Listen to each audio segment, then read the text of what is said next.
So that is the Pogues Fairy Tale of New York, which is an unknown song in the United States, basically, but it's one of the UK's top Christmas songs. And the Pogues were more of an Irish, almost like I wouldn't say punk band, but a rock band that was like bordering on punk, and yet that song ended up every year being on the UK charts as being one of their top Christmas songs. So it's something we don't hear in the States. I played it last year. I'm going to keep playing it, God damn it, till we get a following in the United States. So. You know why it hasn't latched on the United States? It sucks, and it's. I remember it from last year. I was trying to listen to the podcast last year. I swear to God, the song's 15 minutes long. I'm like, come on, let's go. So you didn't like it then, and you don't like it now. Yeah, I'll listen to it again. I'll give it another shot. Maybe it'll catch on. Maybe I'll fall into Scott's trap. Scott's gonna keep forcing it down our throats, so we're gonna have to like this song. If you could work the word arse into a song, it's always good. Not ass, but arse. So Arse. we are the three Angry Giant fans, and truly we're three tonight. So it's just your host Scott, Giant Mike, and Angry Jets fan Novak Cardone on another business trip. I think he's just conveniently wanting to just have this season fade away into oblivion like the rest of us are. Maybe he's just mailing it in like the Giants and the Jets. Yeah. I don't blame him at all. Absolutely not. He's pulling a hammy and going on IR. Yeah. He was like, I got nothing to talk about. I got nothing. I'm just going to skip the damn thing. So we got a lot to talk about. The Jets did get a win. I want to talk about a dynamic that's happening with the Giants fan base and actually the Giants organization themselves as it pertains to another podcast that's going on right now. But before we get to that, let's give a shout out. And this one's going to be a misdirection of sorts. So hello, Altoona, Iowa. Oh. Population 19,565. It's a suburb of Des Moines, and it's home to Adventureland Amusement Park. And surveyor Julian Bausman saw the city was a high point, and so he named it for the Latin word for high, which is altus. So hence you get the word Altoona. And it's the home of former quarterback Kyle Orton. And it is not the same Altoona where Luigi was captured. That's what when you said Altoona, I was like, you're going there, aren't you? We're going right there. We have a timely listener for the capture of Luigi. No, Altoona. I didn't know in Altoona, Iowa even existed. No, I was just in Iowa a couple weeks ago. That's a great state. I don't think Iowa gets enough pub, candidly. On the I don't know about Altoona, but Iowa's a great state. On the map here, it says Adventureland Park is temporarily closed. I don't know if that's a time of year thing or if they had something go down at Adventureland where they had the coaster went off the rails and they had to shut her down. Yeah. You guys, that's like where I grew up going to Action Park. Remember that one? You ever seen that documentary in Vernon, New Jersey? That thing, great class action park. Yeah, that's a great place to go. That documentary, by the way, is fantastic. It's awesome. It's so good. It's one of the great documentaries. Yep. That place was a death trap. 100%. How I didn't die, I don't know. So I'm switching the order here a little bit just because I want to talk about this topic and Peacock actually asks a question a little bit later. So I'm gonna ask this question, but then I'm going to go into a little bit of a description around it. So Peacock asks if Schoen and Daboll are tied together and if their fate is tied together this year. And to give a little background here, the podcast Talking Giants had a video put up asking if Joe Schoen should be fired. It was a reasonable video, outlining a lot of the same things Novak's talked about this year, where just questioning Schoen's moves, questioning the draft, questioning our roster management.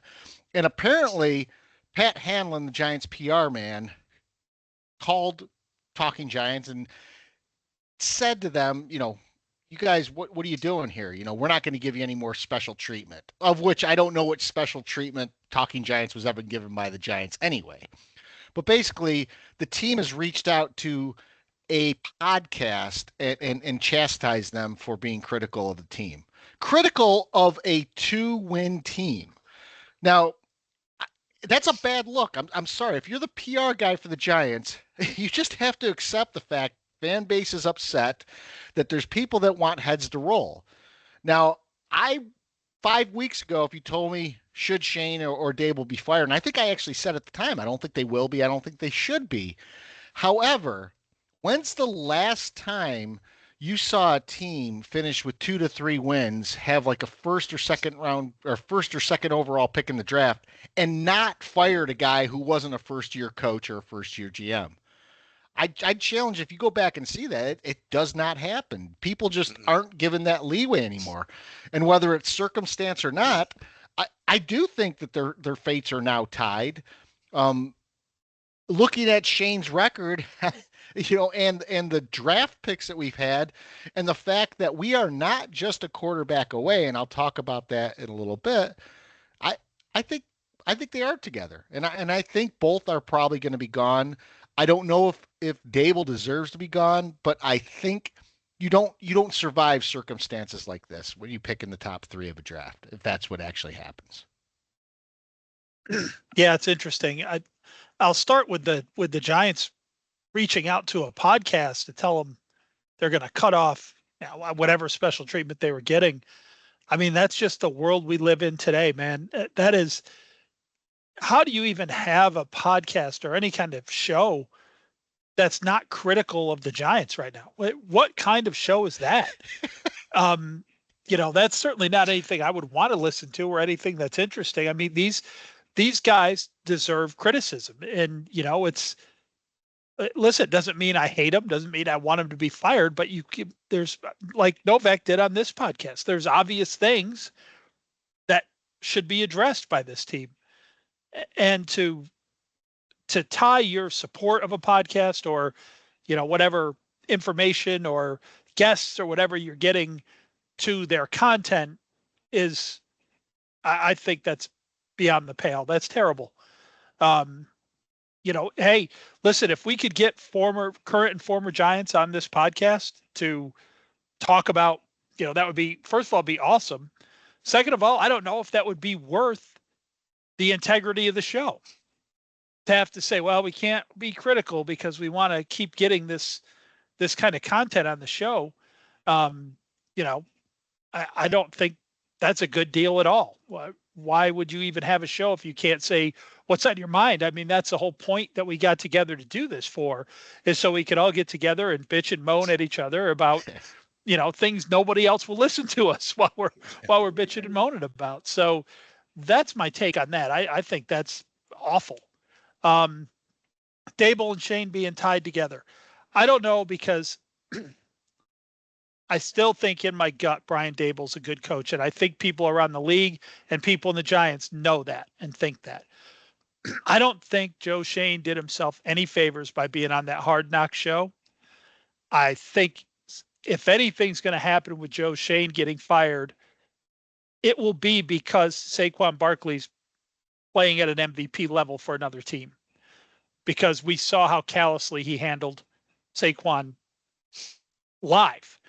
I think any GM would have done what Schoen did, but to see it on camera live and let the world behind the curtain and see how those conversations go, I don't really think he acted inappropriately or he didn't do anything smart. You guys know, on this podcast for years, I've been saying I think Barkley's a bit of a handcuff to this team, salary-wise and on the field.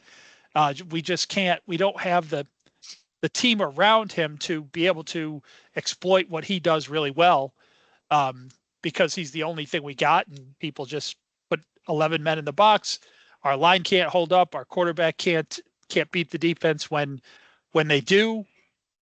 Therefore, you see the running game. There's nothing wrong with the running game. I mean, we picked up a guy in the 4th round who's just fine, just absolutely fine. So I'll pat myself on the back a little bit and will say I kind of saw that coming. But I think the way that played out and the way that it played out for everyone to see on camera, I don't think Schoen did himself any favors. And I think it's a real possibility that we see Schoen gone and Daboll staying. I mean, you're not competitive. I mean, at the end of the day, the Giants are not a competitive NFL football team. The last 3 weeks that I've watched them, you go into halftime with 3 points at best, I think. You're not even in the same ballpark as the teams you're playing against. And I don't know the Giant roster like you guys do, but my guess is if you looked at the roster that Shane was handed 3 years ago and the roster you have today, are you appreciably better? Do you have like No. 10, 12 more players better than you were 3 years ago? I'm going to guess hell no. No. So I think I agree with you. I think Daboll is going to be a good coach. He kind of reminds me of, like, I'm not saying he's going to be Belichick, but Belichick didn't have a great roster in Cleveland, and then he went and did the defensive coordinator thing with the Jets, and then he went on to this great career. I think Daboll will probably do the same. I think he'll go get a coordinator job. He'll resurrect himself, get a new job someday, and he'll be fine. I think the roster is the problem. I said it 6 weeks ago. I'm going to stand by it. And on top of it, you're just not competitive. Even the Jets aren't competitive either, but you're not competitive as well. And you could argue with the Giants losing Barkley and McKinney and even Jones now that this team is demonstrably worse than any of the other teams that they've had. And those teams weren't great by any means either. What I'm seeing out there from the fan base too is interesting because the fan base has basically since our last playoff run. So let's say not the blips, but let's say going all the way back to 2012. People have been complaining that it's been the quarterback, whether it was Eli Manning's later years or Daniel Jones, and they've been pinning it on that. And those people now have boxed themselves in because they're very vocal. They're a vocal segment of Giant fans. And by doing that, without Jones being here, without Eli being here, now all of a sudden they're forced to realize that, oh, is it Shane? Is it Daboll? Everyone's complaining about Mara. The problem isn't the quarterback in itself. So you've replaced the quarterback, you still have a shitty roster around him.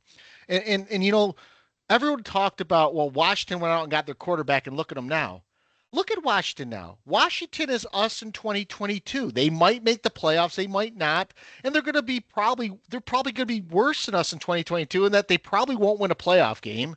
And Daniels hasn't appreciably made that team a Super Bowl contender. He's maybe elevated the way that team's played. And that's what's going to happen if the Giants just bring a guy on. Think about Justin Herbert. Justin Herbert everyone considers him an all-world talent. The guy has 0 playoff wins. Joe Burrow did great his rookie year, and since then has put up amazing numbers, but his team isn't going to make the playoffs again this year. Yeah. So you replace Daniel Jones, and he has to be replaced. Obviously, he's not here anymore. We're probably going to draft a quarterback. Now, the problem I see is that regardless of if Shane is here or not, everyone and their mother is going to want a quarterback, and we're going to force a quarterback, and we're going to have to hope that this guy's the guy. And if he's not, we're going to have to start this process all over again. So we're in a box right now. The people who have been critical are in a box.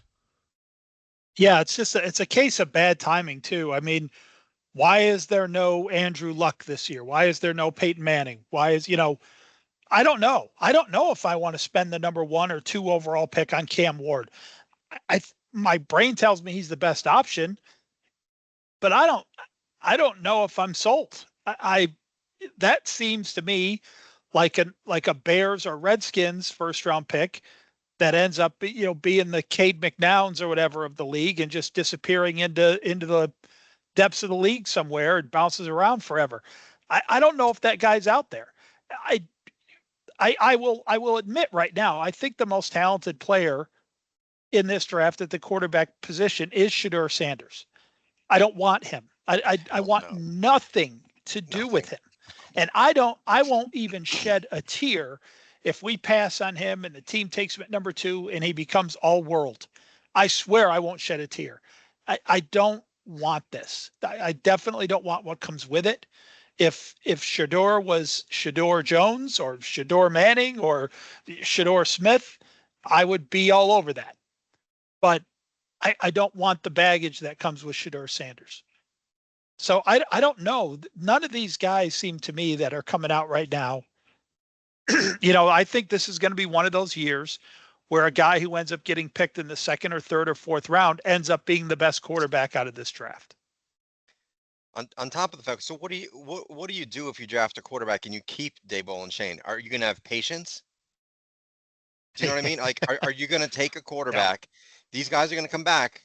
And I said this before, if you take a quarterback and they come back, you're not just having them for next year. Now you've got to give them probably 2 to 3 years to get it right.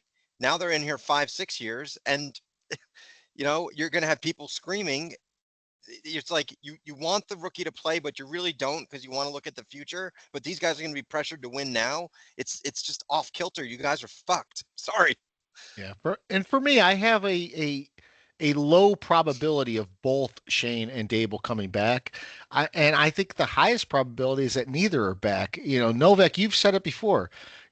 We're off schedule if we replace one without the other and Yeah. then pick a quarterback. We're sort of staggering the changes. And I would really be disappointed if Shane stays, Daboll goes, and we pick a quarterback and Shane's new coach is tied to that quarterback for a year or two, and if he turns out to be Bryce Young's production in the first 2 years, then that guy's gone, and it's just it's a cycle you can't continue. No, and the idea of Shane going and Daboll staying is not possible. It just isn't, because what is a GM going to come in and say? It's not my guy. I inherited this guy. You told me I had to keep this guy. If they start losing, that doesn't work. So I just don't see how that's going to happen. I think the opposite is possible, because Shane could say, "I'll find the next coach," but I don't. The other, the coach reporting to the GM, and it's a new GM. The GM didn't want him. That's a tough spot, man. I was It there is. with the Jets. They kept Rex and then brought in a new GM, and it blew up in flames, like everything with the Jets. But that doesn't work. Yeah, it's a tough situation. I think the least attractive option is to keep Shane and fire Daboll. To me, that's you're really not doing yourself any favors. The Giants situation is unique. If it depends on how Mara feels about Daboll. Mara sort of gave Shane the right on live TV, not live, but you know what I mean. Gave Shane his warning. If Saquon Barkley goes to the Eagles, I'm not going to be able to sleep at night. Well, that happened, and and Saquon's doing what, even in his best years here, he wasn't doing. But again, for all the reasons I stated earlier. But I really think that Brian Daboll's a good coach, and I think Novak. I think if the Giants fired him, he'd be head coaching another team in the NFL next season. I'd take him. I would take him in a heartbeat to coach the Jets. I would. Because the one thing you gotta ask yourself is, the Giants have quit. Everyone knows the Giants have quit. Now, teams have quit before and then added some talent and come back with the same coach and been fine. That wouldn't be outrageous if that were to happen. But how do you feel if you're a player on this team who went through this, and then you've got to get fired up next year under Daboll again? That is a tough stretch. I was trying to find a coach that had been there multiple years that had a year like this. Like, Jimmy Johnson's first year was terrible with the Cowboys, but it was his first year. And then he grew from there. I'm trying to think of a guy who'd been like a place 2-3 years and had a shitty year like this and still was retained and was able to turn that team around. I couldn't think of one. Marvin Lewis. Yeah. Well, Marvin Lewis was perennial 8-8. He was like the Jeff Fisher. I think he had a couple shitty years in there. I mean, that's the one that jumps to my mind, that he stayed around a lot longer than he should have. Jeff Fisher too. He's another one. How did that guy had a job? Those two guys were the 8-8 kings. They were the kings of mediocrity. Totally. So if I'm the Giants, I don't dump Daboll unless I know who the next coach of the team is. I just don't like if you bring in a new GM, fire Shane like right after the season, leave Daboll there for now, bring in a new GM, have him put out some feelers and see what's going on out there, because I don't know that we're doing any better than Daboll. I don't know. Is Vrabel available? Because I do that. I think he got more out of those Tennessee teams than way more than the talent level of the team said they should be doing.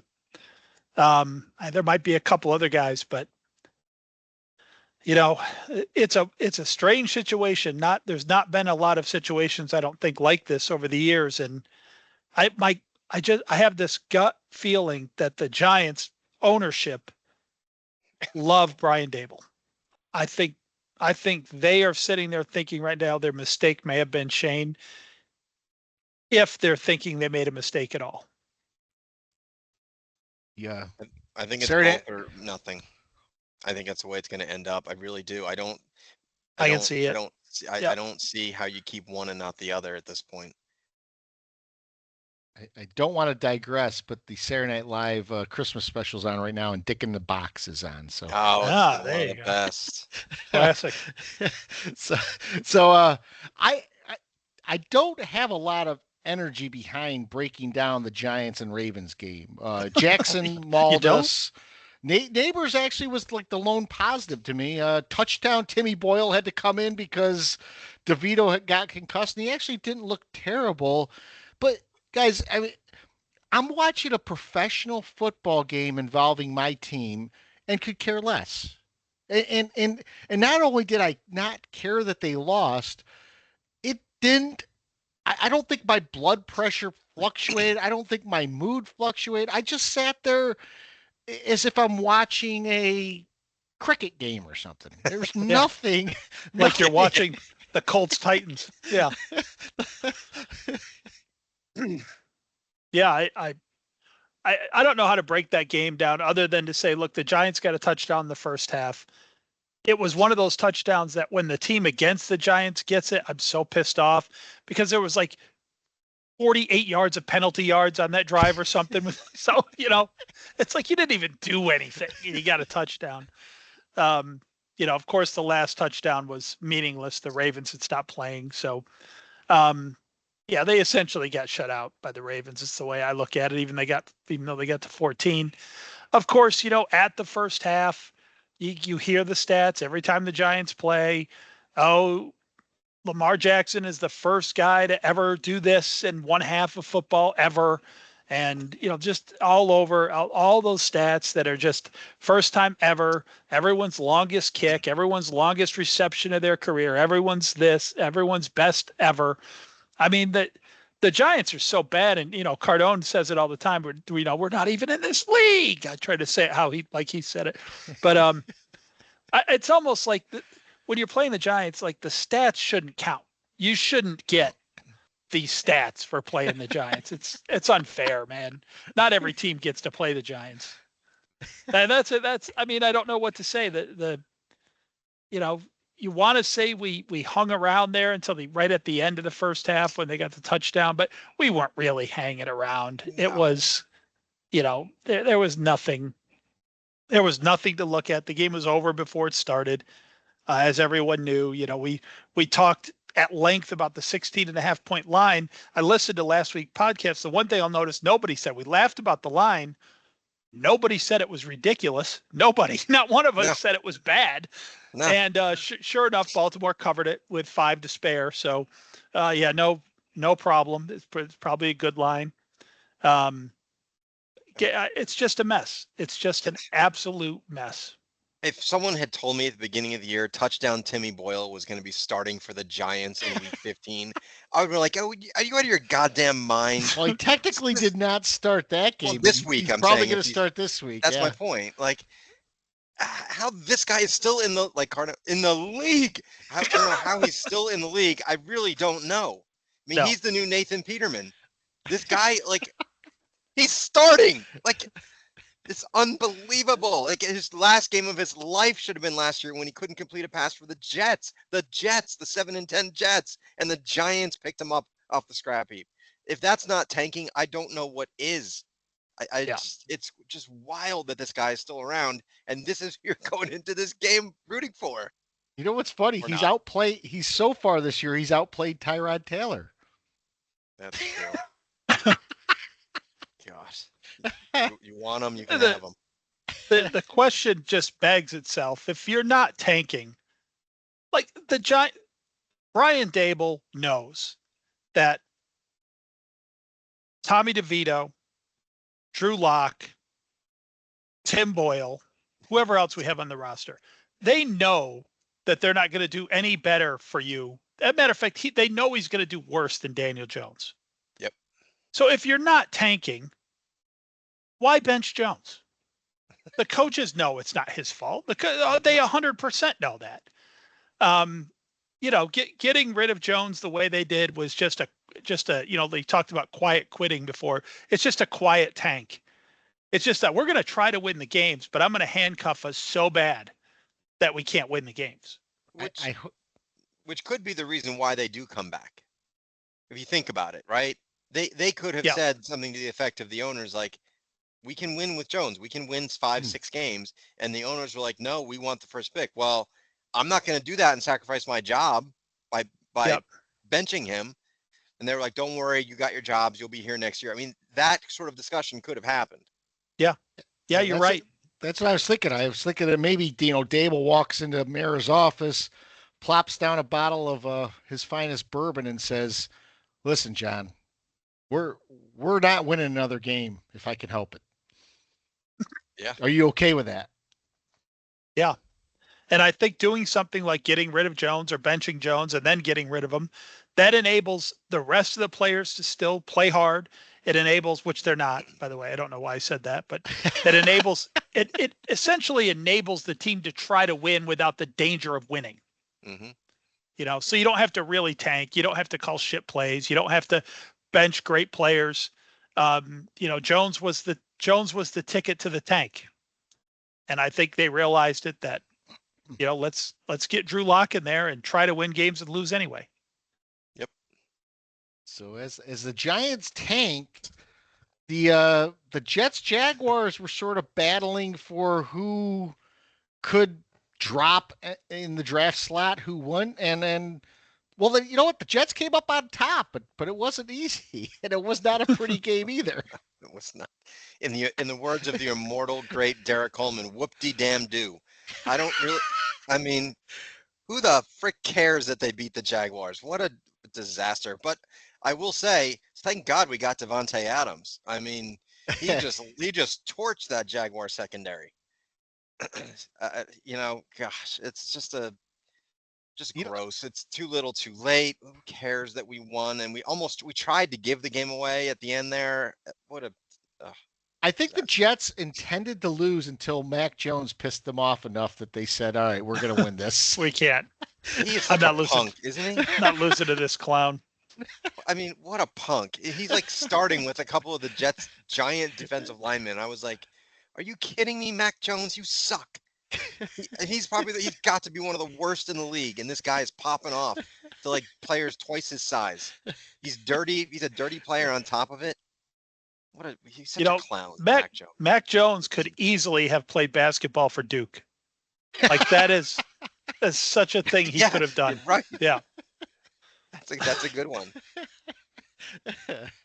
So this week, Giants are playing at the Falcons, and guys, I had every intention of going to this game in the beginning of the year. I'm glad I did not buy tickets. As it turns out, my son actually graduates from Clemson tomorrow, so he's done with school, and then we're heading to Europe for the next 2 weeks, and we just didn't want to turn around on Sunday, go to a game, come back, and fly right out.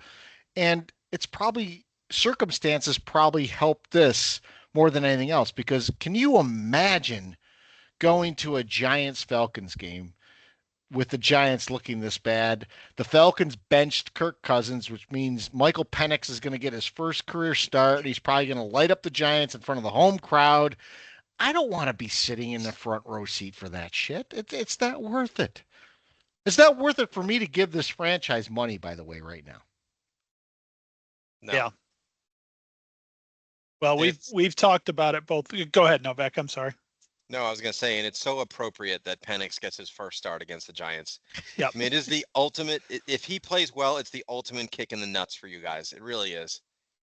Yep. Like, and I've been there, right? It's happened to me so many times, but this is the ultimate kick in the nuts. If the fan base has been screaming for a quarterback, the guy you clearly passed on and had the ability to get without moving up was in potential, he's going to light you up like a Christmas tree. I see it coming. I really do. We might actually hear those exact words on the broadcast. Yeah, that's possible. It's Christmas pun week. Yes, Christmas pun week is upon us. Yep. Yeah, we've talked about this, during the week in text and before we came on here. Yeah, this is a kick in the nuts. This is nothing more than that. Penix is going to look great because a lot of times rookie quarterbacks playing their first couple of games look good anyway because there's no book on them. Yep. So, he's going to come out. He's going to look great. What a great, and I'm sure this was behind the decision to bench Cousins now too. What a great break-in game, against the Giants. What a great way to get your rookie quarterback out there and let him kind of feel it out. And you probably have to tell him after every touchdown pass, like, okay, normally it's not this easy. Like it's not, this is not, this is sort of a preseason game right now. But yeah, of course. I mean, it's either that or he's going to look like absolute shit, but find a way to win the game. And, we know what ESPN does with that. I mean, they love guys who look like crap and win anyway. That's their look at that's the their grit. Look grit. at that grit. grit. That's grit. Yeah. The gamer. Yep. Yeah, I love definitely those have guys. So We There's still hear there's about the no legend win of here. Sean King. yeah, Sean King is a great example. From Tulane, who cares? He stinks. Sean King went 9 of 17 for 78 yards, but he willed his team to victory. Dragged his team on his back. So meanwhile, Probably going to be the same thing here. meanwhile in Met Death, we Mhm. now have the Rams versus the Jets. And what I think is an interesting game. The Rams, I think, are a little bit overrated, but they are on the trajectory on the cusp of making the playoffs. It's probably going to be either them or the Redskins that make it, or the Seahawks, but the Seahawks are maybe screwed with Geno Smith getting hurt. But Met Death, the Jets really don't have anything to play for. Don't really know what's in store here, but Novak, you can give us a glimpse in. I don't. I mean, I don't see a chance the Jets have of winning 2 in a row, especially not winning one at MetDeath. I actually like the Rams, only because I think the Rams are well coached. The Rams are a team that if I'm in the NFC, I don't want any part of if they get into the playoffs, personally. I think if the Lions get them again, remember that I've said this, if the Lions get the Rams and the Lions are just decimated, I think the Rams can beat the Lions. I do, because Lions beat them last year in the playoffs, if I remember correctly. And, Stafford going back to Detroit, the whole thing again. I could see this. This is where the Lions get tripped up. I like the Rams. Look, you've got Nakua and Kyron Williams and Matt Stafford, and I think they're pretty loaded on offense. They come from a decent division. I think this is going to be an interesting game. I do think the Jets will play well, but I like the Rams, actually. Yeah, the Rams are an interesting team. I can't remember a team that's gone through a season sort of in the beginning of the year where everyone said that people are overlooking that team. I think they went 1-4 to start, and then they hit their bye week and took off. And so they've been underrated and overrated in the same season. Now people are looking at them sort of as this latecomer juggernaut to the party, which they played very well. And, if it's between them and Washington, the Rams' last 3 games are at the Jets, home against the Cardinals, home against the Seahawks. So Washington might be in a little bit of trouble if that's the case. But yeah, I expect the Jets to play well. Quietly, as we talked about last week, the Jets have been playing well over the past since their bye week. But the Rams are, on a bit of a high, and they've got something to play for. And we know there's no home field at MetDeath there, so I do probably expect the Rams to win that game. But yeah, I think the Jets will be game. I think the Jets will be up for them, and I think hopefully be a good game. And with that, Mikey, I'm turning it over for predictions. I see Cardone has sent his in now. Cardone has put his in. All right, let me get started. All right, so last week we all went 2-0. Luckily, I didn't change either of my picks to try to gain any more ground because I'd have fallen even further back had I done that. I had that kind of feeling last week. So Novak is a very impressive 21-9. I mean, I think that's awesome. Cost and Cardone are both tied at 20-10, and I'm still trying to catch up at 17-3, 13, not 3, 17-13. Think about that. Though. We all are well over 500 again with our teams. Like, so we know our teams. Our teams suck, so it's not that hard. I mean, the second half of the year has been pretty easy. It makes us sound great, but I mean, come on, lose. I'm going to have the same way. We should have the. We should throw in a couple different games to make this interesting. Make it sound like we know what the hell we're doing. So we should restart it for the playoffs, by the way. So we'll have a regular season, so we will do that again. Definitely. Yes. All right, we'll restart. That's good. All right. So I did go back and check, and Novak, you absolutely have gone wire to wire. So far. You've been in the lead every week. You're holding on to that 1-game lead right now. So what do you got? Well, first of all, do you know why I'm wire to wire? Do you know what game put me in the lead? Week 1, Minnesota. I picked the Vikings to beat the Giants. You all picked the Giants to beat the Vikings at home. We were still high on the Giants back then. That's what did it. I took touchdown Sammy Darnold, and look what he's done. All right, so my predictions, I'll go with the Giants first. I sort of hinted at it before. I think this is a light-up spot by Penix. I think, Atlanta is probably one of the worst sports towns in the NFL, candidly. I think it's not a great sports town at all, but this is going to be the one that the fans are going crazy. Penix is lighting them up. Touchdown Timmy Boyle is got to be the worst quarterback in the league. I don't see you guys scoring much of anything. So I'm going to say the Falcons win this game 27-6. For the Jets and the Rams, I do think the Jets have played a little bit better. I think the Dick, believe it or not, feels like he is out to prove something. He's got nothing to prove at this point, but I think he wants to go out on a high note, and I do think he's going to retire. I think they played them really well in this game, but I ultimately think you saw the Jets almost lost to the Jags because the coaching is just so incredibly terrible. I think the same follows suit here. I like the Rams here. Let's say 28-21.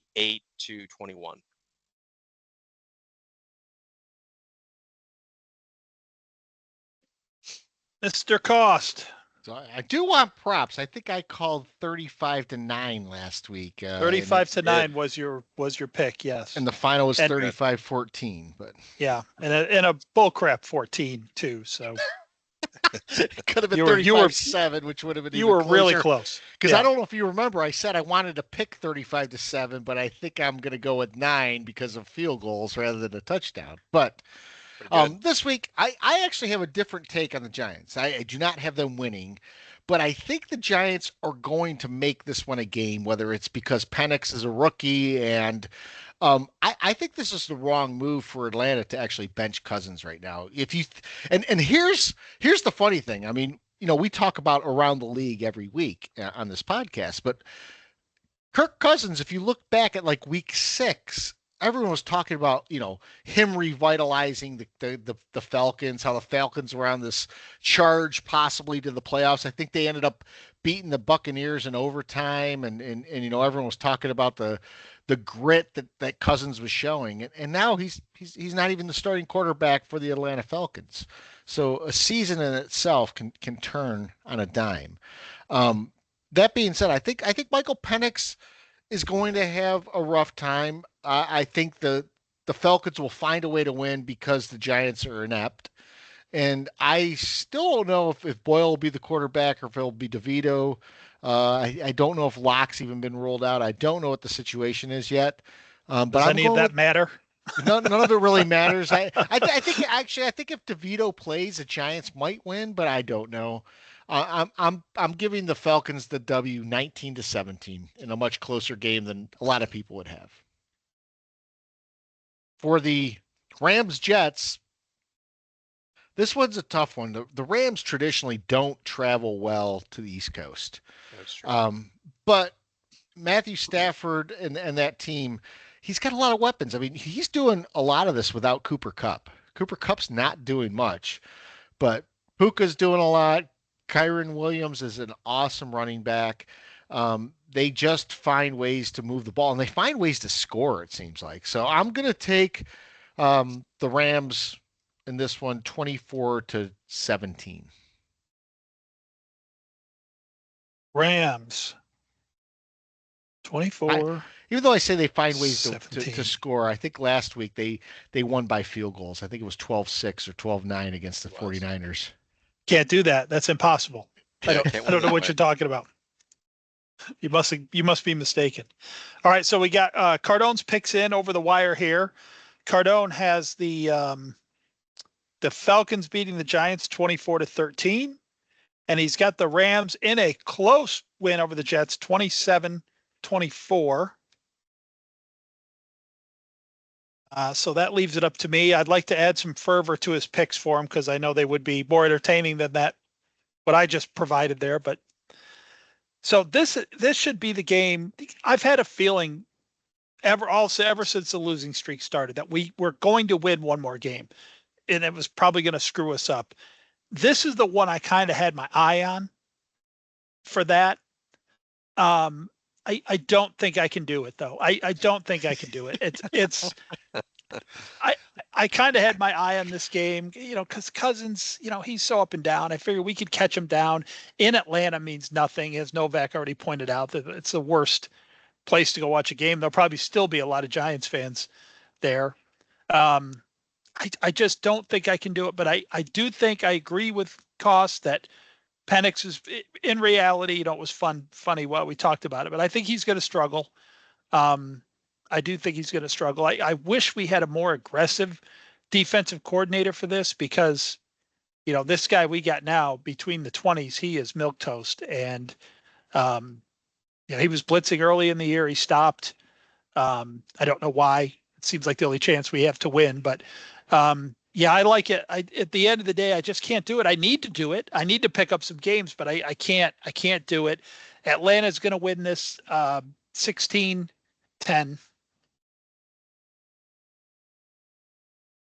I'll shoot myself if the Giants win that. By the way, the Giants are in a lose-lose, right? They win the game. They blow up their draft position and all that. Probably not blow it up, but they hurt it. And if they lose to a rookie quarterback. I mean, there's no win here. Atlanta is a 7-7 Atlanta Falcons with a rookie quarterback starting are a 9.5 point favorite. If that tells you anything about where the Giants are right now that we haven't covered already. With the Jets and the Rams, I like the Rams right now. I really do. And I kind of gave it away when we were talking about the preview there. The Jets are playing well too. I like a close game here, but I like the Rams. So I'm not going to gain anything this week. I like the Rams to win this game 30-23. 30-23. Again, all our scores are very similar. Cardone has Atlanta scoring 24, and Novak has them scoring 27. But other than that, it's just all gross scores, and everyone agrees the Jets and Rams are going to be within a touchdown. So going around the league, I will give you my highlights of what I noted, and then we can fill in the blanks. But Mahomes was injured. We'll have to monitor that. Chances are they just shot him up with horse tranquilizer, and he's going to be perfectly fine. He's going to be running around. He's going to be faking out people as he's running out of bounds, gaining an extra 20 yards. Bills Lions. There were, I counted it, at least 3 references to the matchup in the Super Bowl, and kudos to Novak for calling that out. The third point, the Raiders, just a decrepit franchise. They can't do anything. They played these Falcons last week, and they look like the team that's going to secure the number 1 pick. The Commanders Saints ending. I do want to talk about that after you guys add your color to the other anything you want to talk about. But the Commander Saints ending had a very interesting ending, I thought. Titans Colts play this week, which we have said many times on this pod that it seems like the Titans play the Colts or the Texans every fucking week. And Caleb Williams is likely to finish this year with a worse record than Justin Fields with a vastly improved roster. So I don't know where that leaves the Bears. So those were my takeaways. Go ahead with yours before we expand upon at least that Commander Saints ending, which I really want to talk about. My takeaway from this week is one thing.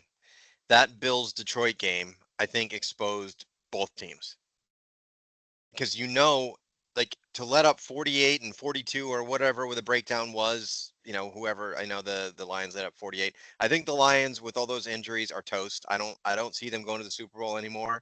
That defense is not any good. But what bothers me the most of what we saw this weekend, who was just sitting there waiting in the wings, quietly having one loss and ready to fucking go to the Super Bowl and win it again. It's the Kansas City Chiefs. We know it's happening. We can talk about the Bills, we can talk about the Lions, talk about the Eagles, talk about all these other teams.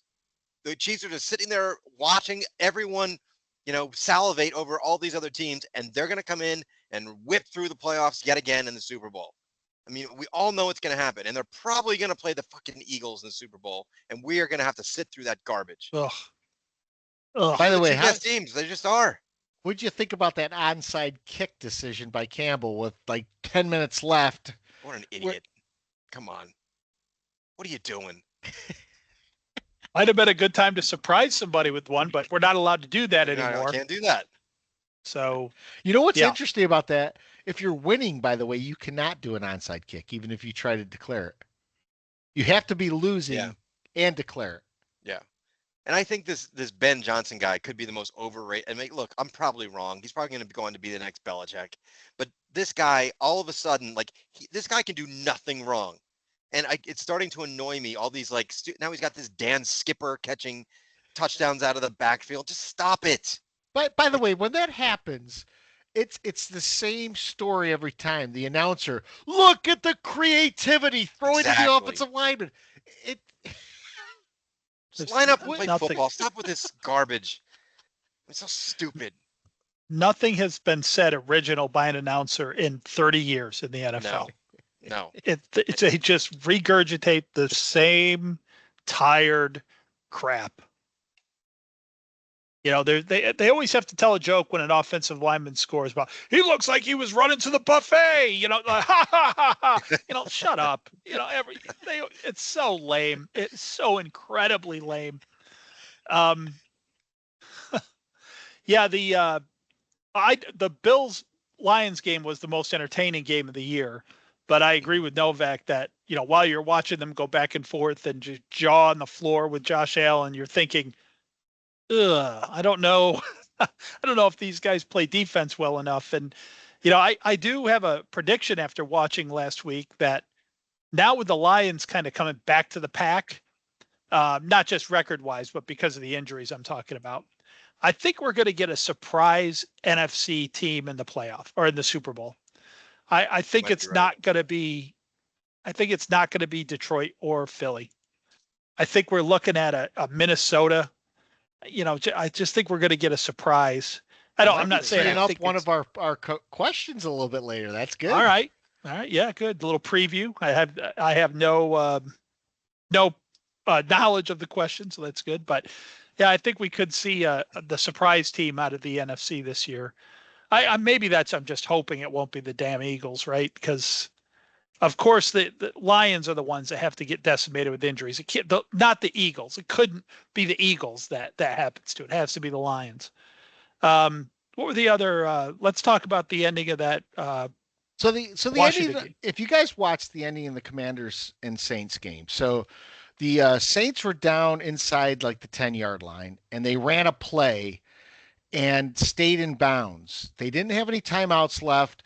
And with 12 seconds left, the clock started ticking, and all of a sudden inexplicably stopped at 9 seconds for an extended period of time, which allowed the Saints to then get another play off, which I don't think they scored on that play, but it gave them time to stop the clock and then start another play to score a touchdown. They ultimately ended up missing the 2-point conversion to win. So they lost 20-19. But why this is significant is that first off, they covered the spread. Second off, there's supposedly assisted replay, the eye in the sky, that absolutely did not correct this mistake, cause a 10-second runoff or whatever it would be to see when the clock management was bad. So it's another example of when we as fans have no idea when assisted replay is being used and when it's not. And for me, this is particularly troubling because the outcome happened that reversed what many bettors would have put money on, and the money was overwhelmingly on Washington for that game. Interesting. Something smells. Yep. I was like a 3 or 4 seconds that clock just sat at 9 and didn't move. No correction, nothing, along the lines of, we have to go back and reset the clock. Nothing like that happened. And again, we've talked about it throughout the year. This assisted replay is in place, but we never know when it's actually going to be impactful and be used. And it always seems to favor certain teams when it is, and it comes in and it changes calls, and it does it on the nationally televised games a lot more. Like they'll be talking, well, I don't know about that call, and all of a sudden assisted replay will blow down, and the rest will come back and go, well, assisted replay said such and such is the call. However, that Giants Cowboys game was on Monday Night Football when Bellinger was called for the face mask, and that was never reversed. So I just don't know when this system's being used. And put that aside, when you have a game that the outcome is, let's say, manipulated for the better part of the world, the outcome is manipulated that changes the betting line of what happens, that can't happen going forward. It just can't. We do so much analysis, right? These statistics come out of nowhere. First time a team has 2 touchdowns while wearing red on a Monday versus a team wearing green. Like, there's so much statistics out there that is at our fingertips. Why can't someone, and they would never do it on a broadcast, but there's got to be someone out there that can say how many times assisted replay benefited the team that more money was on or not on, I guess. Yeah. Do you know what I mean? Like, there's got to be that statistic out there somewhere that someone could watch, and because to me it smells. It really does. And I sort of hinted at it before. I said it stinks. Something's not right. And we've seen this time and time again, whether it's the FanDuel or betting or all of that potentially. I know Mike's been on that all year. But it also seems to benefit the right team at the right time. Every time that this thing gets trotted out. And you're right, Scott, there's no explanation of when assisted whatever comes into play. And that's frustrating to me. Like, why? Tell me when. Give me the rules, the reasons, the rationale, anything. And I've got nothing. I don't want to talk anymore about this because I don't want to lose our unfettered access to the NFL that we have to cut it off. No, but I seriously, I wonder, Novak, if you started saying, okay, I've got the Sunday ticket, I'm going to DVR every game, and I'm going to go back and I'm going to watch, and that's what my job is now. I'm going to do that. Yep. And you put up a website and started tracking that. I wonder how long until you got the cease and desist letter from the NFL. Yes. It wouldn't be very long. No. I have a feeling. That's the kind of thing that you're typing that stuff into your website, and the black helicopter comes by your window. Yeah. So, by the way, we didn't mention it yet, but another thing that happened this week is Jonathan Taylor, on his way to the end zone, dropped the ball before he crossed the plane, and we have yet another example of a guy they can't carry the fucking ball past the line. What is this? What? I don't get it. I don't understand. Like, what? You've seen it now multiple times in college. The Jet guy did it this year. Like, and Jonathan Taylor's a veteran. What are you doing? I don't. I just think that's cool. Like to drop the ball the second you cross the plane. I mean, I don't. Why? Why? If I'm an NFL head coach, I put a montage together of every time that's happened, and I play it, and I say, I swear to God, I don't care if you're Saquon Barkley. If you do this, you will be cut. This is inexcusable. Yes. Like there is no way that this could happen. It blows my mind every time I see that, and it continues to happen. We say it, this has got to be the last time this ever happens, and it happens again. Yeah. You guys got anything else from around the league? Around the league sucks. Yeah. I mean, this week's slate of games great, is better than last week, as we saw coming into it. So there's last still week's some slew of games were just awful. There's still some brutal games, including the Titans Colts, who play every week. So well, and the Jags and the Raiders. I mean, that's God.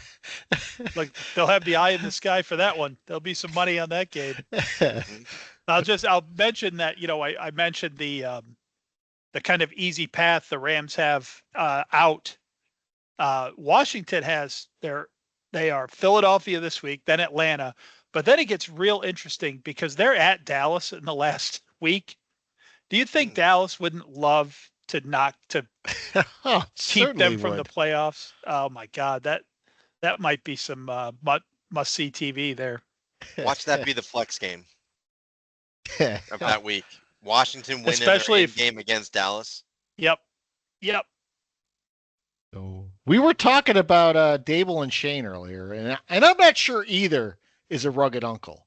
Daboll might have the personality to be a rugged uncle, but he lacks the hair. I think the rigors of coaching actually takes a toll on scalp health. But if you look to a sport that is far less physical, there's a slew of rugged uncles out there. And I'm talking about soccer, for instance. Maradona didn't just have a hand of gold, he had a head of it. And he had it right up until his death, when I don't think he died of cocaine, but it didn't help him. Messi and Ronaldo, they run up and they rub their hand through their head as they're getting ready to kick a free kick, and then they just throw that thing right through the goalie. It's a glorious goal before nailing it past the keeper. Zlatan Ibrahimovic, if you remember him, he had a man bun, which is probably the worst hairstyle apart from a mullet, but he rocked it while scoring goal after goal. And while soccer is known for flailing pussies trying to draw cards, there are some rugged uncles out there. Guys who take the pitch and they fake roll around in agony while their hair is kept perfectly in place. Is it due to the premier men's hairstyling butter on the market, or is it the combination of Wagyu beef tallow and pine tar rosin? I don't know. What I do know is that Rugged Uncle will hold any hairstyle you want to achieve. There's nothing the uncle can't handle. So score your own supply of it by going to ruggeduncle.com and getting 20% off your order by using the code AngryFans. Excellent. There was well done again, Scott. There was too many words on the page. I started stumbling over some of them. Yeah, soccer is sort of the home of the rugged uncle hair. That's a good point. Yeah, that's. I don't think it falls out as much because they just aren't hidden with enough impunity. Well, there's also no steroids. Yeah, that's probably might be a good point too. I can't help but think about that when I see Blake Bowers or whatever. It's like 22 and he's got the horseshoe. Oh, I know he does. Poor guy. Actually, poor guy. He's making millions. He's going to be a stud at tight end for the next 20 years. So we got pet peeves coming up, and Cardo's not here to do pet peeves, so I'll start with Mike. Yeah, this is good because the only one I have is probably going to piss people off, but I'm going to go ahead with it anyway. So my pet peeve this week is Christmas, but not Christmas in the traditional sense. I love Christmas. I love the time of year, but I just don't like how everyone acts right now. Like everyone is, the people who overdo Christmas kind of get under my skin a little bit. And I don't know why, because like I said, I love Christmas, but I have to end every phone call now with Merry Christmas. We're still like a week out. That feels a little too soon. That's just a little like, yeah, maybe let's do Monday. Let's start Monday with the Merry Christmas. That seems more appropriate. And everyone's got to drop in or a party or this and that to go to. And I don't want to go to those things. If I don't care if someone's listening who's invited me to one, me, I don't want to go. I'll go because I like you. But it's all too much, man. It's all too much. We need to keep Christmas, at least in the week of Christmas. I'll say that.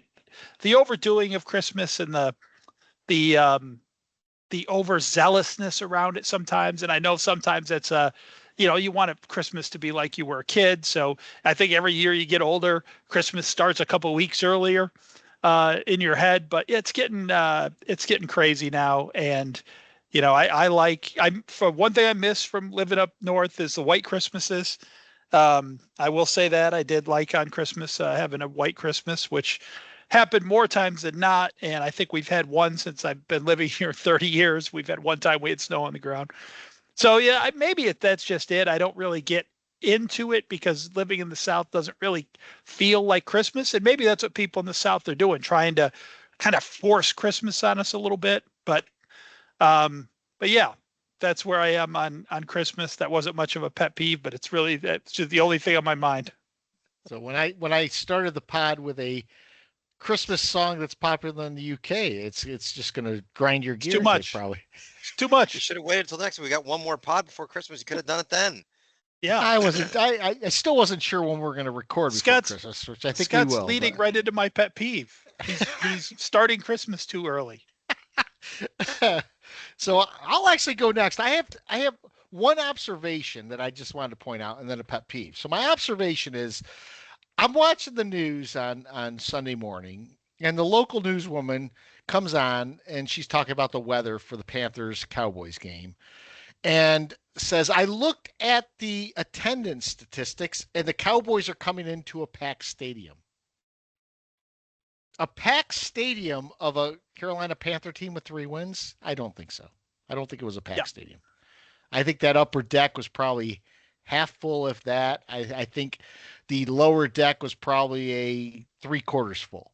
So if you're looking at the statistics, the Giants have sold out every game for like the last 75 years, I think. That's not indicative of who's actually at the game. Yeah. So you can't use the sellout stat. But my actual pet peeve is that we're entering that season. It's called the silly season with the next several weeks, where you have the dichotomy of good teams versus bad teams. But we will hear every time there is a team like the Giants or the Jets or someone that doesn't have a playoff possibility, we'll hear that they don't have anything to play for on every 4th down call. If it's 4th and 3 and they decide to go for it, well, the Giants don't have anything to play for. So let's see. Daboll's giving it a whirl here. He's giving it a spin. And they're going to play up. It's almost like Riverboat Ron is at the helm of every NFL team that's below 500 for the next several weeks, because you're just going to hear the announcers fall back on the old tired cliche of, well, you know what? They don't have any care in the world. They'll just go for it.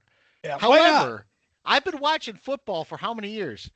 You would think there would be at least one team with like 1 or 2 wins who would go for it on 4th and 7 from their own 17 or something, just for the fuck of it, because, well, it doesn't matter. You don't see that still. So it's still the game of football. Teams still try to win. But you're going to hear that probably 55 to 60 times league-wide by the end of the season. It's such a joke. Yeah. You're right. And why don't they just line up and throw a Hail Mary on every play? Fuck it. Apparently we have nothing to play for. Right? Just put 5 wide and just loft it up there on every single play, and far as you can. We'll just make it fun. Like backyard football. Just go long. Throw it. I'll just chuck it out there. in the days before analytics, the announcers always used to bring that up. You know, the Giants are getting a 4th and 3 around midfield. They've got 4 wins. There's 3 weeks left in the season.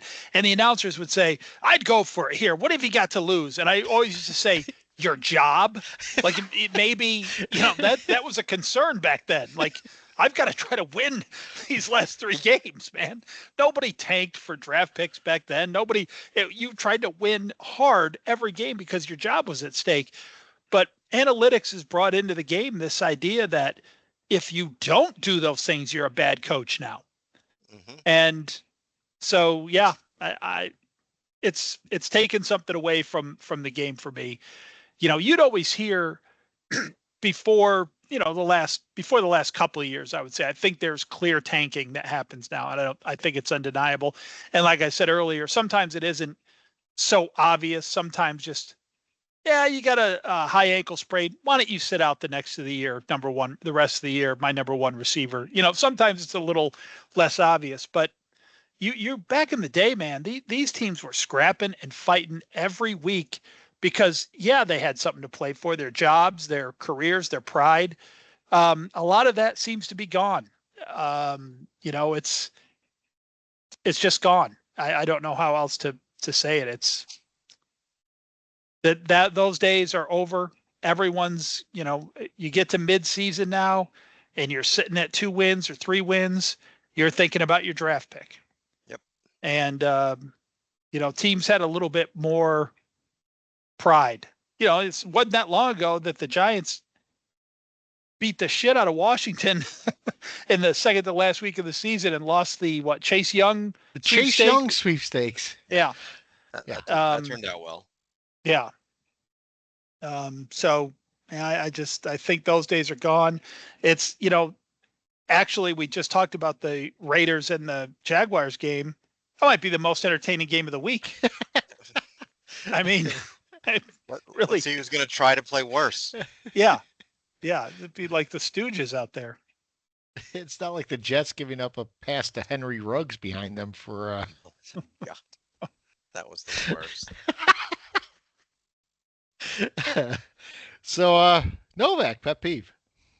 Yeah, so I get asked this question a lot, like, why are you a Jets fan, right? Because they suck and they've sucked forever, and you guys have seen the stats: 9 straight losing seasons, 14 seasons without being in the playoffs. So my answer to that, easier way to explain it would be watch the ESPN 30 for 30, the sack exchange.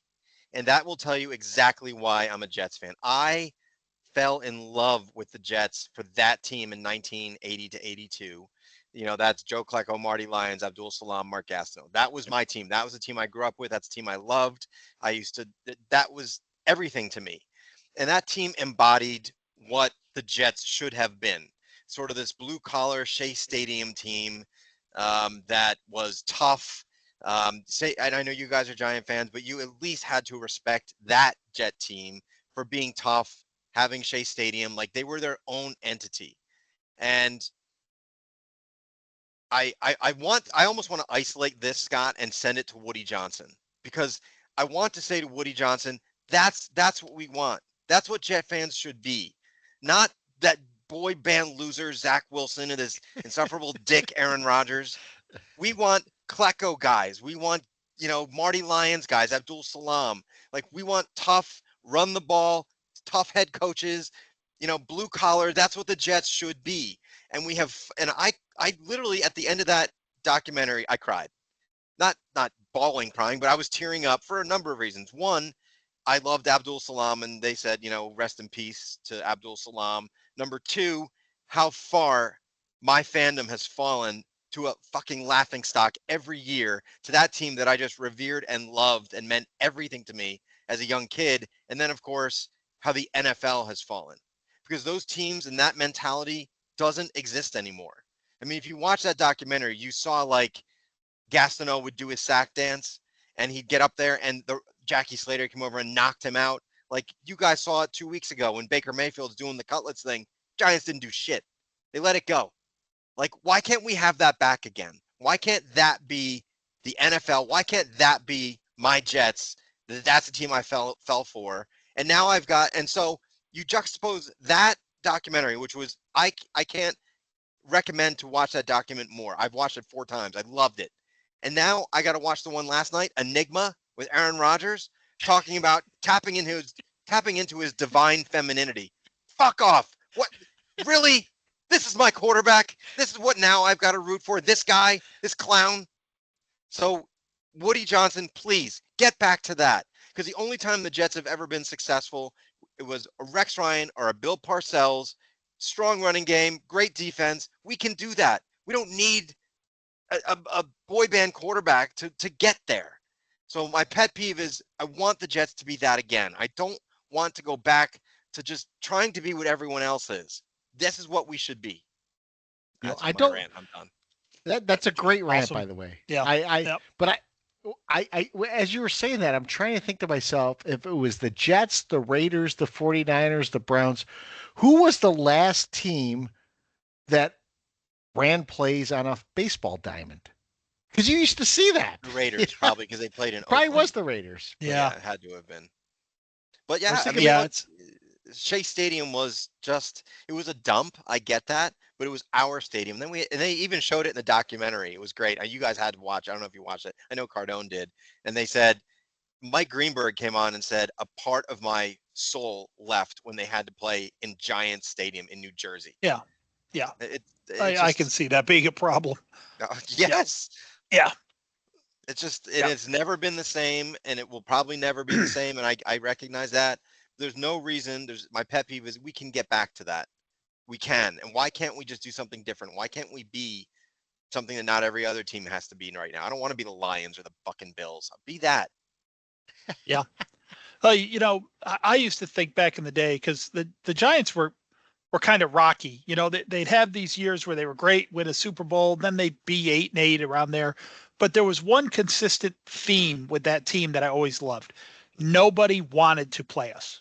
No. I always knew that. Just even, the Giants languishing around 500 and, here's an upstart, like, I don't know, Bears or team or something coming in and they're on the outside of the playoffs looking in, but they can string some wins together. Do you want to play the Giants if that's your situation?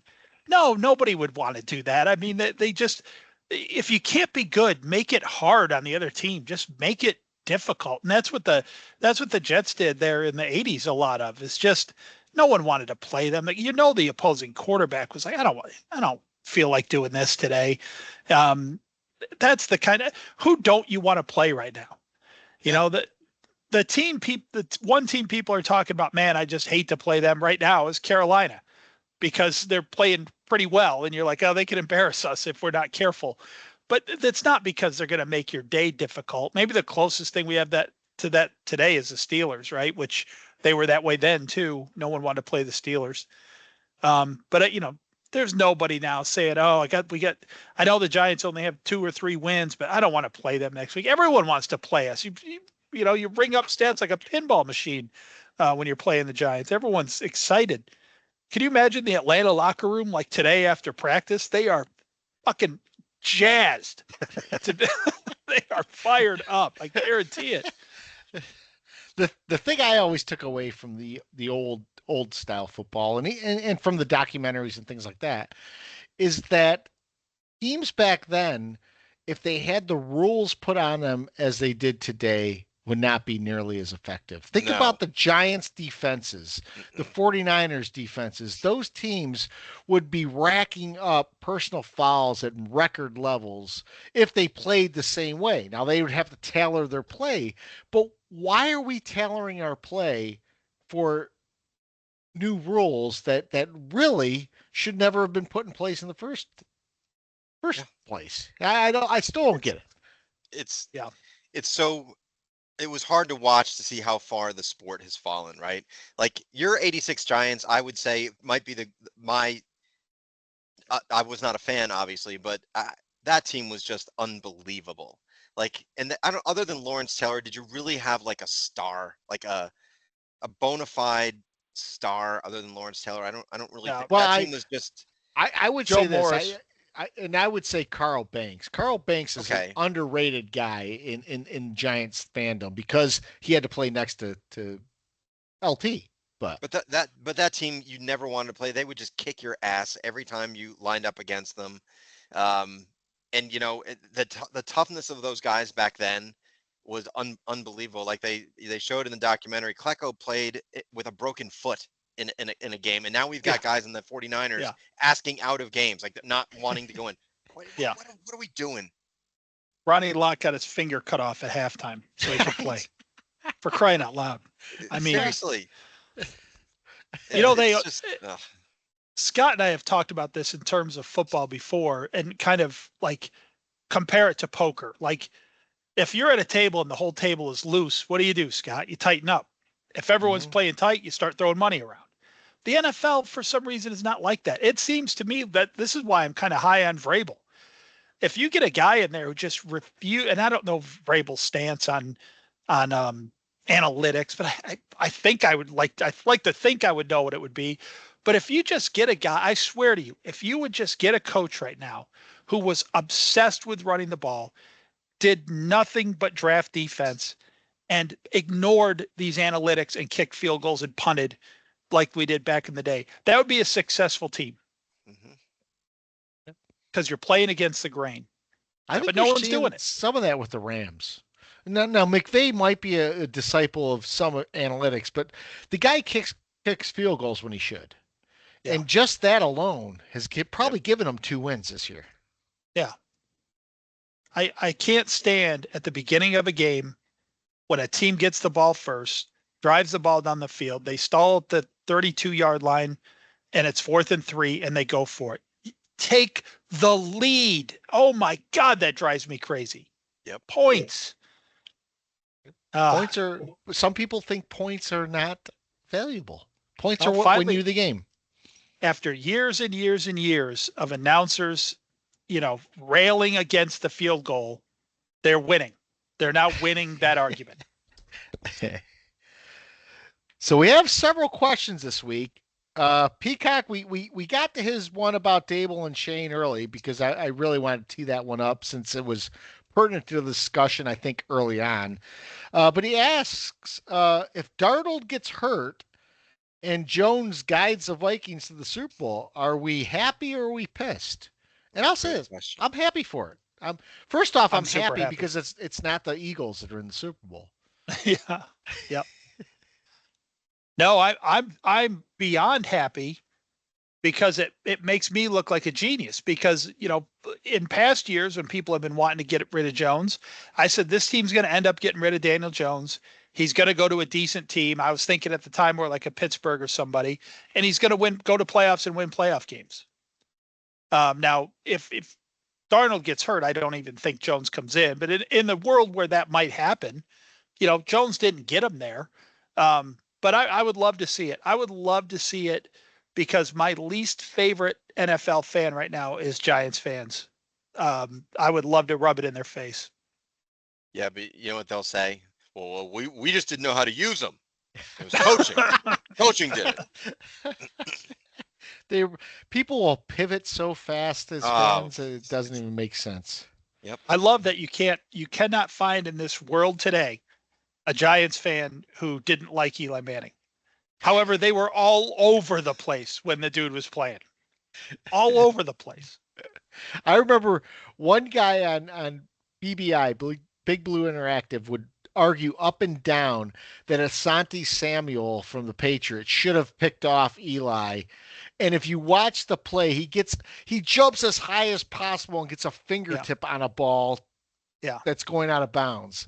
And they said, if he picks it off, nothing else happens in that game. There's no touchdown to Plaxico. There's no Super Bowl win. It's like, well, Asante Samuel didn't have any more chance to catch that ball than a guy who's in the second row of the stands. So, yeah. Oh, and it's the same. It was always the same with Coughlin. They were trying to get rid of Coughlin 1 year removed from the first Super Bowl. And, I don't know if you remember that, Scott, but we had a fun time with that on BBI because somebody had said, yeah, but what has he done for us since? It's only been a year and a half. Like, he won the Super Bowl. If someone climbs Mount Everest, it reaches the peak and then comes back down, a year later, do you go, are you going to do it again? Like Like, I don't. And Novak That's sitting there not- going, I just have 1 year to talk about. Seriously. So Peacock also asks, what's our best holiday memory? So there's a lot of, by the way, Mike, a lot of Christmas questions coming in this next one. That's all right. As long as they're not related to football, that's fine. So our best No, holiday memory. Oof. I'll start with Novak. Oh, you gotta get me first, huh? So I'm gonna go with a toy because that's what we as guys, as boys, what we wanted back in the day. I remember one Christmas Eve, my aunt and uncle came over, and they gave us the remember the guys that you would hit them on the head, it would kick the ball, Oh, yeah. Super Super Toe. Jock. Super Toe, Jock, yeah. whatever that Something was. like that. Yeah. I remember that like it was yesterday. Loved that. My brother and I both common, and we would like hit them all Christmas Day, like trying to get field goals and like move them back. That was kind of like my favorite toy that I got, probably as a kid. So I'm gonna go with that, which is kind of lame, but that just jumps out at me. There was another time, and my father listens to the podcast. Probably not a good idea. I'm gonna tell this story, but he got on the roof. Was going ho ho ho, and I think he had probably had a few too many Budweisers at the time. And I'm like, Mom, that's Dad. And then she goes, just play along. And I was like, no, okay. So yeah. Oh, I thought that was going to end with a fall. I'm glad to hear it didn't. No, he did not fall. Thank God. I'm actually still watching that Saturday Night Live special, and I'm looking for a bag o' glass in my stocking. Yeah. Dan Aykroyd. Hey, it's okay. It's safe, kids. Just a little Acme glass. bag of glass. Yeah, that's good stuff. Did they do the sweaty balls yet? Yeah, they did the sweaty balls already. Oh, Yeah. damn, I Did love they- that show. Did they do the other one where they remake Glenn Ross in Santa's workshop? I did not see that one yet, but it's possible. That's a good one. Put that Coco down. Coco is for closers. That's awesome. So, a couple of years ago, we went to Disney for Christmas, and I thought to myself, why the hell are we going to Disney? It's going to be a mania, it's just going to be a lot of people there. And it was actually right around the pandemic, because we still had to wear masks there, which is ridiculous, because you had to wear masks when you went on the roller coasters, even if they were outside. So, we'd all pull our mask down while we're on the ride. It just didn't make sense. But anyway. Mask. What were we doing? What were we doing? Like if I'm breathing on a roller coaster, am I going to infect like row 3 behind me? I guess that was the idea. I think you're going too fast for COVID to catch on. But anyway, just going to Disney, the magic of Disney, and having that at Christmas time, for me, was a really good memory, and that's literally within the last 5 years. So I'm. Oh, that's awesome.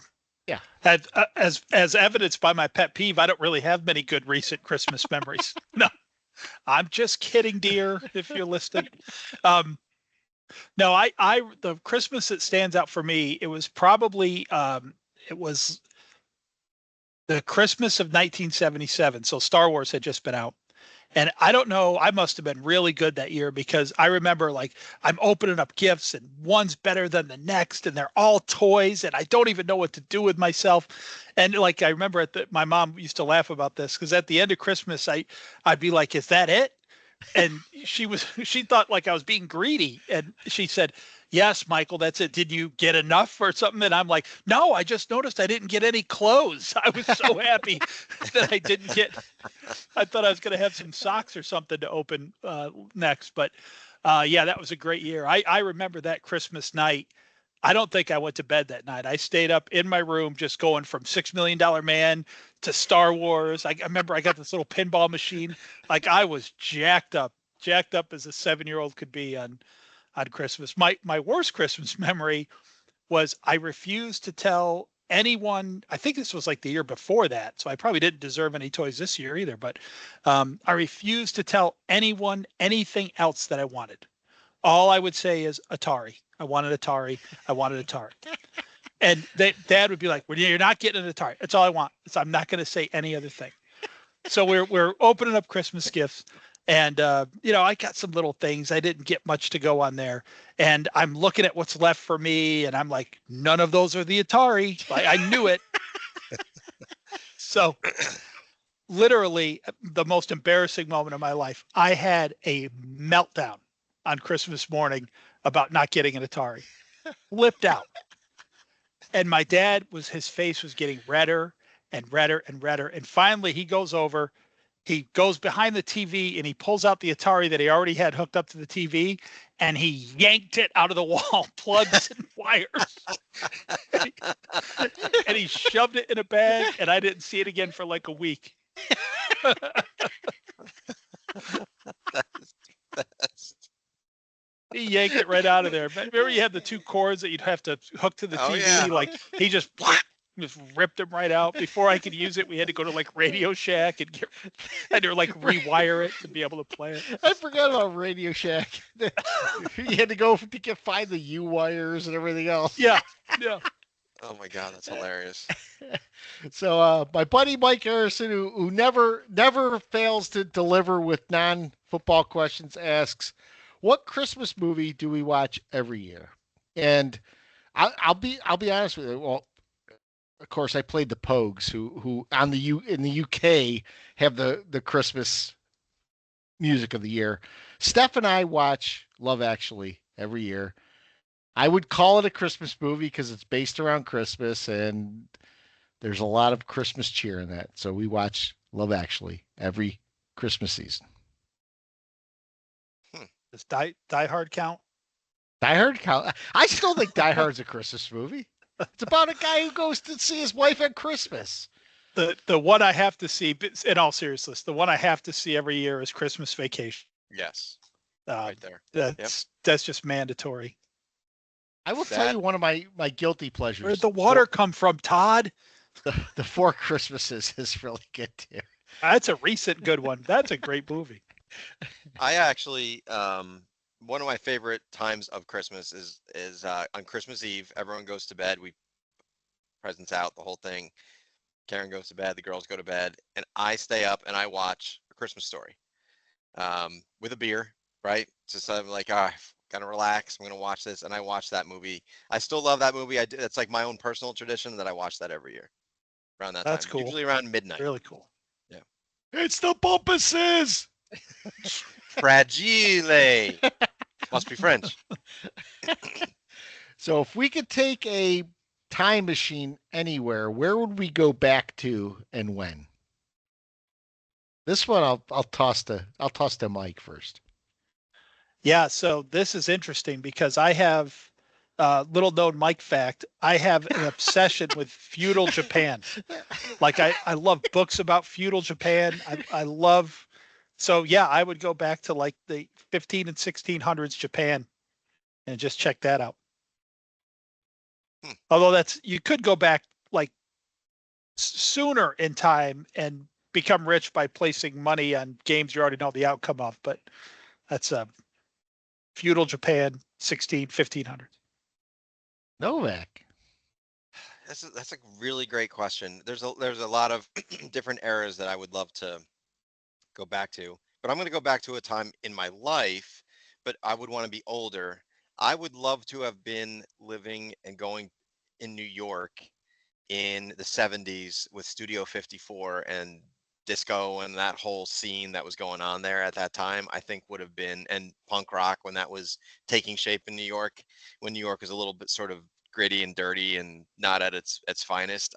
I would love to be in my 20s at that time. I think I would go back to that. I'm always conflicted about this because I would love to go back to like the gladiator years in the Colosseum or go back to medieval times, around the Knights of the Round Table, but everyone was so dirty back then, and you just like it seems like you just lived in perpetual filth.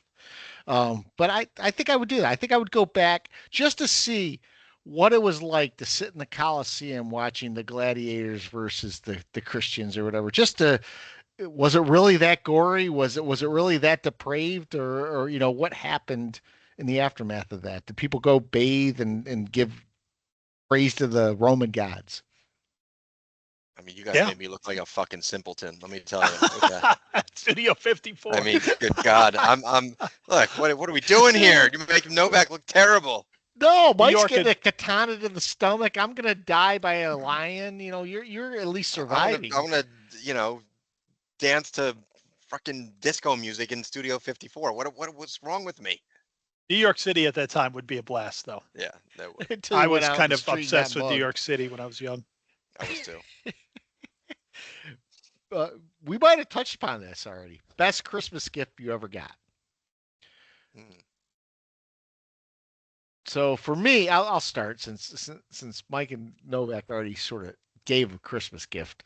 I was a young kid, and Novak's posted this before in our chat, but I got the ColecoVision or whatever, the handheld football game, and I popped that 9-volt in there, and I just sat there and I played that football game, and Heck yeah. there were only how many combinations of lights that could possibly happen there, and yet I felt like that thing was the most innovative game ever. And I'm like, how is this is so cutting edge as I'm watching like 3 dots go by as tackles are Dashes. trying to get me, and it's like I had so much fun with that.